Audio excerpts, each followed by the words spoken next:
believe that the germ theory, which is taught to us early in life, all the way up through all of our different grades of school, in bacteriology, germs cause disease. In mycology, yeast cause disease. In virology, which is, the unidentified virus cause disease. So this whole mentality of Pasteurian theory, I would say, is not totally false. It contains an element of truth, but there is nothing so false that does not contain an element of truth. And so because of that, they hang on to the fact, because this is their education, this is what they've staked their whole career on, that the germ theory is actually real. But the reality is Antoine Béchamp, and the dichotomy to the germ theory is the terrain theory. The disease is born in us. The exosomes are born out of the cell. The bacteria comes out of the cell.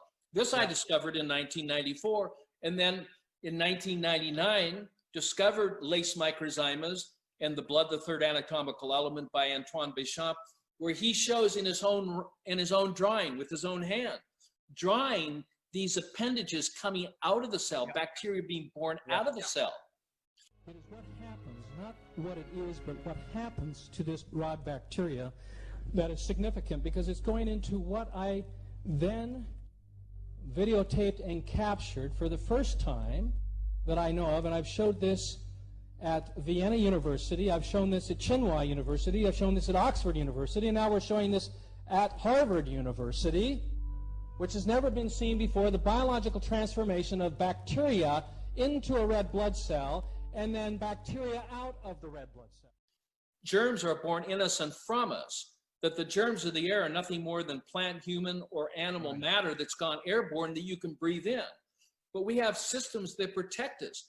The way to effectively depopulate the earth, if that was the goal, by these bad actors, you have to inject these cellular fragments of RNA. You have to inject the poisons of formaldehyde, of aluminum oxide, of thimerosal. All you prove by vaccinating someone is that you can poison them with highly toxic poisons and potentially live through it. Immunity is not found in the white blood cells. These white blood cells, the lymphocytes, the granulocytes, the agranulocytes, these white blood cells, some of you know them as B cells and T cells, they can only protect us to a certain level.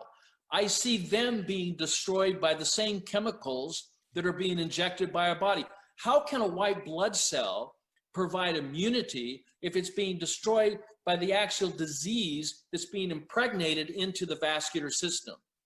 It's impossible. The logic of this, the common sense of this, is beyond comprehension.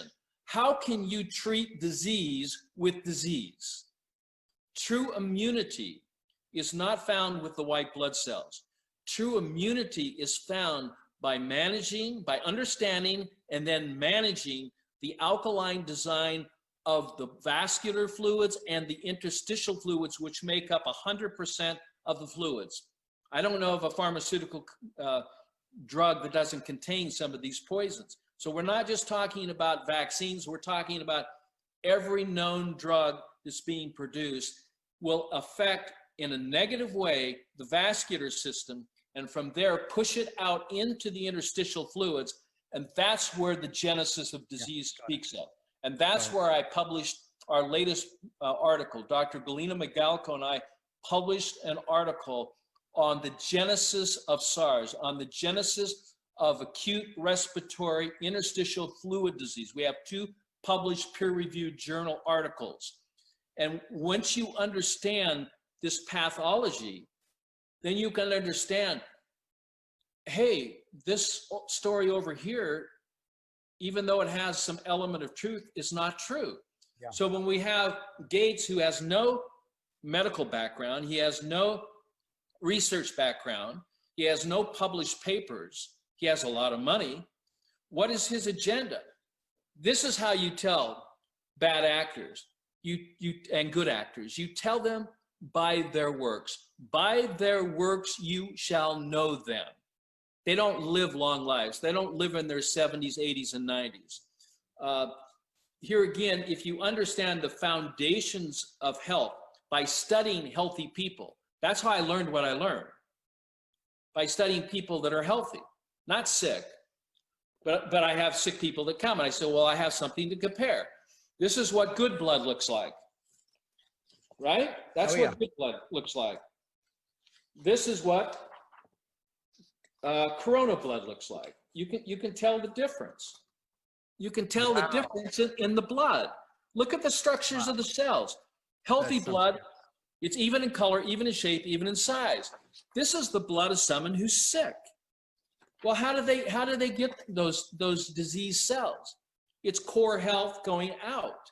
So I go back to your simple answer. I went a little long on this, but no, it's good. It's good. You answered for me. When you began doctoring, did you ever imagine that you'd live to see the kind of medical fascism that we're seeing in the 21st century? Absolutely not. I mean, I mean, it takes my breath away. It makes me want to cry. I mean, how can you hurt another person, another living thing? I mean, that's one of the reasons I'm a vegan. I mean, I can't hurt animals. I can't hurt humans. It's not in my spirit. It's not in my soul to do that. And when I ask people, when I ask doctors, my colleagues, how can you give this particular drug? How can you do this? He says, well, yes, there are bad things that can happen from this, but it's the only thing we have, and we have to outweigh the risk to the positive aspects. And I just don't get that type of logic.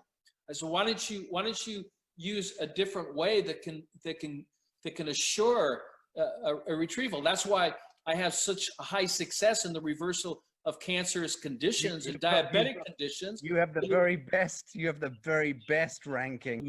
The medical system isn't working. And we already know what the definition of insanity is, to continue to do what you've done before in the past and expect a different result. I mean, it's just not going to work. You know, if you base the medical system on results, their grade is failure. And their course of action as they continue on will be self-destruction. They either embrace truth, they embrace light, or they're headed, and most of them are already there, they're headed towards darkness and death.